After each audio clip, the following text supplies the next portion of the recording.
Bonjour à tous, aujourd'hui on se retrouve pour une nouvelle vidéo sur la chaîne YouTube. On retourne sur notre série pour développer un site web de A à Z en passant par des étapes plus communes comme le design et qui sont peu approfondies sur YouTube. On commence tout de suite sur l'ordinateur et on en était arrêté là. On va commencer notre partie contact, on va continuer par la partie commentaires et le footer. Et une fois que ça sera terminé, on pourra passer au JavaScript. Alors la partie contact, c'est tout simplement un formulaire de contact qu'on avait déjà rédigé en HTML lors de notre première vidéo sur le développement où on a commencé à développer le site. Il se symbolise plutôt comme ça, donc nos séparateurs avaient déjà été placés et on les avait déjà fait en CSS. Je vais vous montrer tout simplement le site à quoi il ressemble pour le moment, donc il est quand même super ressemblant pour le début. On a notre maquette qui est ici, donc les menus qui fonctionnent, qui est correct ici, voilà, on peut l'utiliser pour le moment, on peut même descendre jusqu'à contact. Les deux premières parties sont fonctionnelles, elles correspondent à la maquette, plus ou moins. On est reparti du coup pour notre section contact. On voit qu'on a déjà nos champs input qu'on avait développés lors de mise en place du HTML. Et ben maintenant on va faire le style. Alors ici on va tout simplement cibler nos inputs, donc c'est-à-dire les champs d'écriture pour du côté utilisateur. Donc c'est-à-dire ça, ça et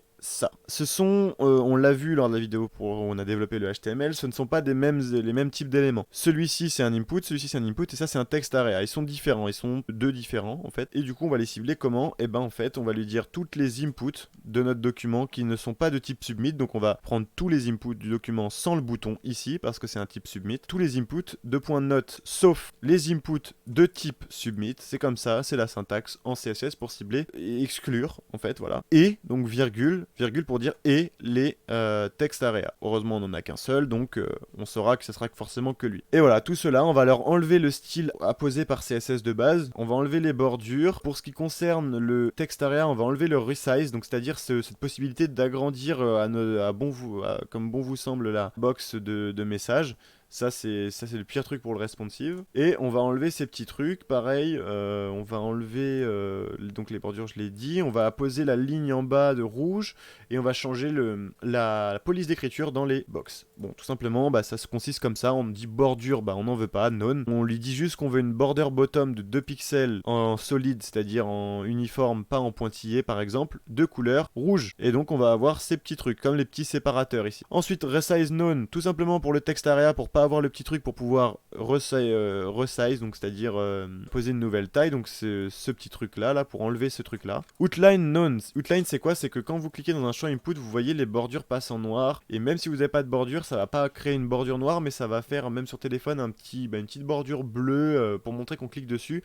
Moi personnellement ça me plaît pas, du coup je les enlève. On lui dit qu'on utilise la font family Montserrat dans les inputs, donc c'est-à-dire ici, ici et ici, et dans le text area, du coup vu qu'on a ciblé le text area. On va lui dire par contre du coup que tous ces éléments là vont avoir la même taille, donc c'est à dire les deux inputs qui sont ici et là le text area, ils vont avoir une largeur identique qui sera de 30 VH. Alors 30 VH, qu'est-ce que ça veut dire? Les view width pardon, c'est une manière de c'est une unité de taille en CSS. On a pu voir précédemment le pixel qu'on a beaucoup vu. Il peut y en avoir d'autres, donc comme le view width, il peut y avoir le pourcentage qu'on a vu aussi ici, donc 100%. Là le view width en l'occurrence c'est 30% de la largeur de l'écran. Et donc du coup ça va vous permettre de dire que ça fait 30% de l'écran en entier. Si ici on a mis, par exemple, si on avait mis 100%, 30%, eh bien il aurait fait 30% par rapport aux parents. Donc là ça aurait fait quoi en fait? Le truc c'est que ça nous fait 30% de la page. Enfin margin bottom,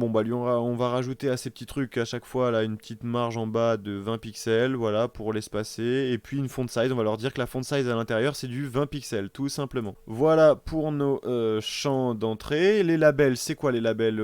Si vous vous rappelez bien, les labels c'est les petits textes qu'on a au-dessus. On va leur dire qu'ils ont une font weight, donc une largeur à 600, donc ça va être du semi-bold je crois. Et une margin bottom, ici on va leur dire qu'on a 10 pixels de marge en dessous, voilà. Et une font size, on va quand même les mettre à 20 pixels, comme la même taille que les placeholders ou que les champs input ou text area, mais ça va faire une différence quand même avec la largeur, la graisse. Visuellement ça sera quand même plus beau. Ensuite form top. Alors là je vous rappelle le formulaire, on l'avait divisé en plusieurs compartiments. Alors je vais essayer de me refaire mon petit bloc de dessin ici. On l'avait divisé comme ça. Donc en fait, on l'a commencé par le diviser en deux. Le form top, donc c'est-à-dire cette partie-là, et le form bottom, cette partie-là, juste le envoyer. Le form top, on va lui dire que c'est un display flex. Pourquoi? Parce que je vous rappelle que c'est... alors non, c'était pas celui-là, mais on va lui mettre un display flex pour lui dire que, bah, en fait, il va y avoir une direction row, un peu comme là, où c'est-à-dire que ça va tout se passer sur une ligne. Et en fait, ça va se passer sur une ligne. Et donc en fait, donc voilà, les deux éléments là, ici, vont se séparer comme ça. Eux vont constituer un bloc qui sera le form left. Là, ça va constituer un bloc qui sera le form right. Et form left et form right vont constituer un bloc qui seront le form top. On voit un peu en quoi ça consiste. Hop. Et donc les form top, display flex avec une direction row pour aligner ces form left et form right sur une ligne.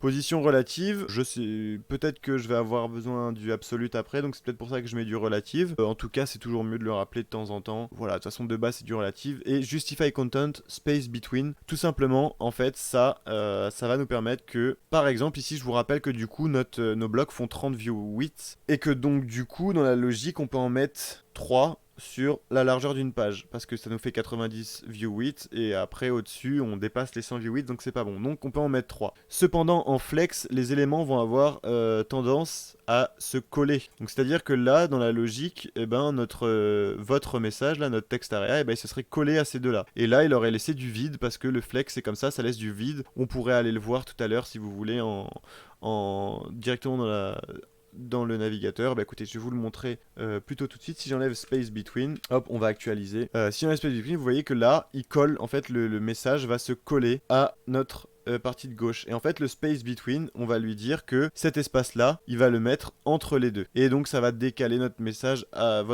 droite. Et hop, si je remets cette ligne-ci, hop, vous voyez que du coup il met un espace entre les deux, il les pousse à chaque extrémité. Donc bon bah là du coup on s'est un peu spoil, mais bon c'est pas grave. Le form left, du coup, qu'est-ce qu'on va lui dire? Le form left, donc c'est-à-dire cette partie ici, et ben on va lui donner aussi une direction flex, donc c'est-à-dire ces deux trucs, on va lui donner une direction flex, sauf que cette fois-ci ce sera une flex colonne, et donc plutôt que d'aller en row, donc en ligne, il va aller en colonne, et donc les choses il va les afficher sur la verticale, pardon. Et voilà, et ensuite pareil, space between, donc on va mettre au milieu l'espace qui reste, il va le mettre au milieu, et voilà. Donc ensuite form left div, bah ça va être tout simplement, donc c'est-à-dire il va cibler l'élément là et l'élément là, donc là lui faire ça, ça va lui permettre de dire donc toutes les divs, tu prends tous ces enfants. Donc c'est-à-dire ça, on va leur dire qu'ils sont display block pour qu'ils prennent là 100% de la taille qui leur est allouée. Form right, pareil, tous les enfants, on va dire qu'ils sont en display block pour qu'ils prennent 100% de l'espace auquel ils ont droit, donc 30 view width. On passe à l'input de type submit. Bah là, on va juste, avec toutes ces lignes, on va juste faire le style de ce bouton-là. En fait, tout simplement. Donc, form contact, bouton, voilà. On va lui dire qu'il a un background color en rouge. Donc là, voilà, vous le voyez. La border radius, 20 pixels pour faire cet effet d'arrondi, de beaucoup arrondi d'ailleurs. Border none, on lui enlève ses bordures parce que de base, les boutons de type submit, de base, ils en ont, bon là, on le voit plus du coup, mais de base, ils en ont une bordure. Padding, 10 pixels, histoire de pouvoir laisser l'espacement ici. Padding, c'est la marge intérieure, je vous rappelle. Donc là, ça va laisser de l'espacement ici, ici, ici. Sinon, en fait, le contour, ce serait collé carrément au texte et ça aurait fait un tout petit truc assez serré. Ça colle en fait complètement. Font weight, du coup c'est pour dire que la graisse sera en semi-bold. Font size 20 pixels, donc c'est 20 pixels comme les éléments qu'on a dans le form. Couleur blanche pour le texte, pour la value. On lui dit que c'est une fonte Montserrat, alors je sais pas pourquoi je l'ai respécifié, je sais pas si j'étais obligé, parce que normalement il hérite de la propriété body qui utilise Montserrat également. Et on avait dit, je vous rappelle, dans la maquette qu'on avait mis une petite shadow, une petite ombre derrière, une petite ombre grise. Et donc là on l'a fait comme ça en fait, box shadow, on lui dit qu'elle se déplace de 0% en horizontal, de 0% ou 0 pixels en vertical, qu'elle va se prolonger sur 5 pixels, alors dans la maquette on avait dit 6, mais bon là on va dire 5 pixels, et que la couleur de début de l'ombre sera du noir avec 0,5% d'opacité, donc 50% d'opacité, c'est à dire que c'est même pas du noir 100%, c'est même pas du noir noir, c'est du noir déjà opacifié, donc déjà un peu transparent. Margin bottom, on va pousser, on va mettre 80 pixels de pour pousser tout simplement pour mettre pour aérer un peu le bouton. Cursor pointer, ça va être utile pour pour faire ce truc là en fait. Quand vous pointez ici, ça vous fait un petit bouton de clic comme si que vous cliquez sur un lien, parce que de base il n'y est pas. Pour les boutons de type submit, il ne l'est pas et ça reste un curseur normal et c'est pas intuitif. C'est-à-dire, tout le monde a l'habitude de voir lorsque l'on clique sur un bouton de voir le curseur en pointeur, et là vous voyez que c'est pas le cas et c'est pas forcément intuitif, ça peut faire un peu bizarre, donc du coup je le mets en pointeur. Et après pareil, là vous avez vu, j'ai mis une petite transition qui sera pareil sur du transform en 0.5 secondes, donc c'est à dire que la transition se fera sur 0.5 secondes, une demi-seconde, et pareil en easy in out, donc la fonction lent, rapide, lent. La transition, ça va permettre, comme vous l'avez vu à l'instant, c'est de lever le bouton un tout petit peu. Je trouve ça fait un petit effet assez cool. Et donc en fait on va faire un transform, translate Y, pour lui dire qu'en fait on va faire une translation sur l'axe Y de juste moins 5 pixels. Voilà, tout simplement. Donc ça, on l'affecte sur dès qu'on va survoler le bouton de type submit du form contact. On est bon pour notre form contact, c'est cool. Alors j'espère que vous comprenez, que vous arrivez à me suivre. Pareil, si vous avez des questions, n'hésitez pas à aller sur le Discord ou dans l'espace commentaire. En parlant de commentaires, on va passer tout de suite à la section commentaires. On aura ensuite le footer et puis ça sera bon pour cette vidéo. Alors du coup, l'espace commentaires, je vous rappelle, comme on l'avait précisé à la précédente vidéo, c'est similaire à notre premier paragraphe, notre première section, pardon.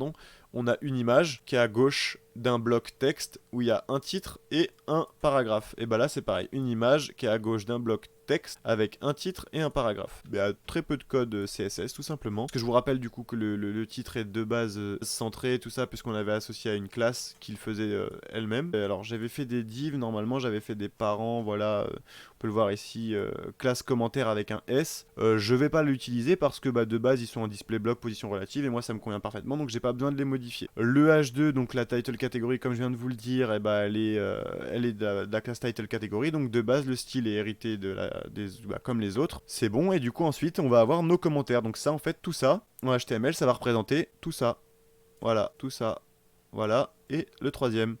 Et donc voilà, en fait c'est tout simple. Et donc en fait plus il y aura de commentaires, plus on va dupliquer cette partie là. Et c'est comme ça qu'on va faire en PHP pour les régénérer à partir d'une base de données. Et donc en fait c'est rien de plus simple. On va prendre notre commentaire. Donc notre commentaire c'est tout ce qui va constituer un commentaire.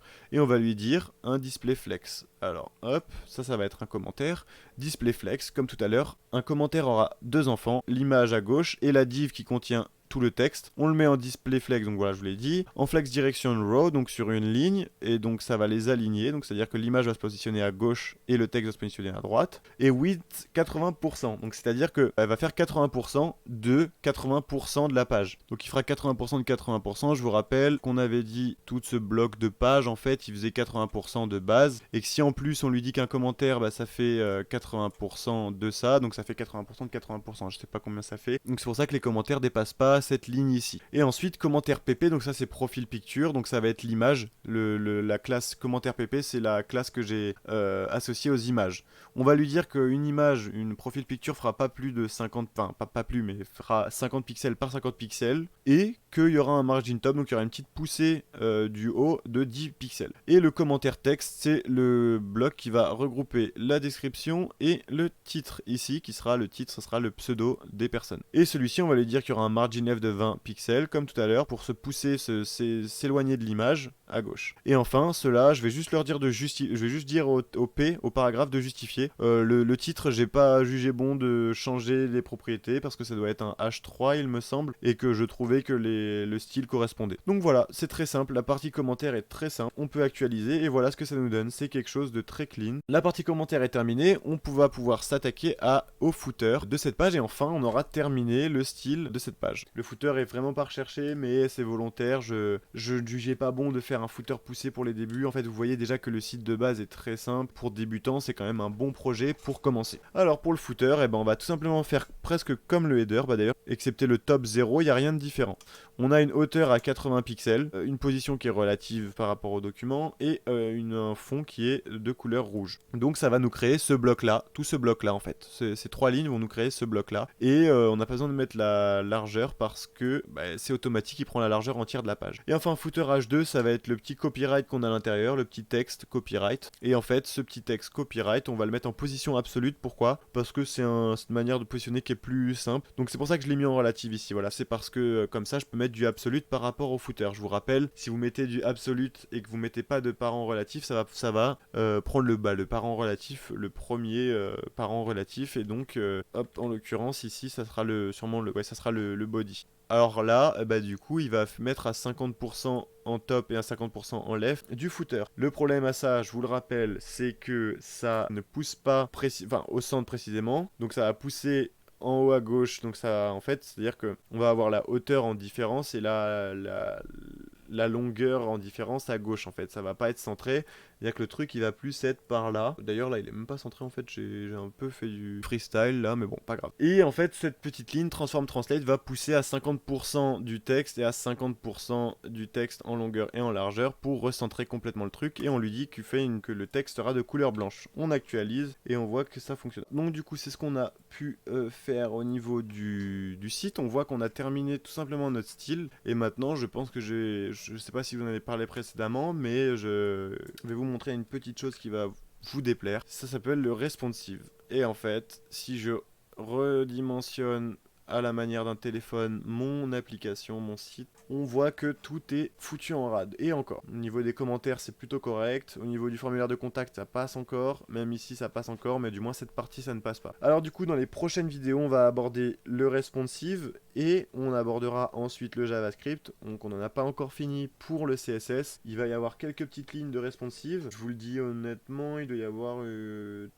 centaine de lignes de responsive, même pas, un peu moins de 100 lignes de responsive, ça va être très rapide, ça va être l'objet d'une seule vidéo. Ça peut se faire en CSS. En fait, en CSS, vous pouvez mettre des conditions qui disent que si l'écran a une largeur en dessous de temps, alors on va mettre les blocs différemment. En l'occurrence, ici, s'il a une largeur en dessous de temps, on va le mettre plutôt qu'en display, plutôt qu'en flex direction row, donc sur une ligne, on va le mettre en une colonne. Et du coup, on affichera l'image au-dessus et le texte en dessous. L'idéal, ça aurait été de faire une maquette pour le responsive. Ce n'est pas le cas. C'est d'ailleurs pas bien de ma part. Mais bon, là on peut se l'imaginer quand même, généralement, puis même avec la avec l'expérience qu'ont tous les utilisateurs du web aujourd'hui, on sait que lorsque des blocs qui sont faits sur une ligne se retrouvent à être mis sur un format téléphone, on va retrouver l'image au-dessus et le texte en dessous ou inversement, et en fait on va plutôt passer sur une disposition qui va être en colonne en fait. Pour la prochaine vidéo, on verra le responsive et ensuite on passera sur le JavaScript. Je pense que c'est tout ce que j'avais à vous dire. Je vous remercie d'avoir regardé cette vidéo. N'hésitez pas à vous abonner. Si vous avez des questions, ça se passe en commentaire ou sur le Discord. Merci d'avoir regardé cette vidéo et je vous dis à bientôt. Au revoir.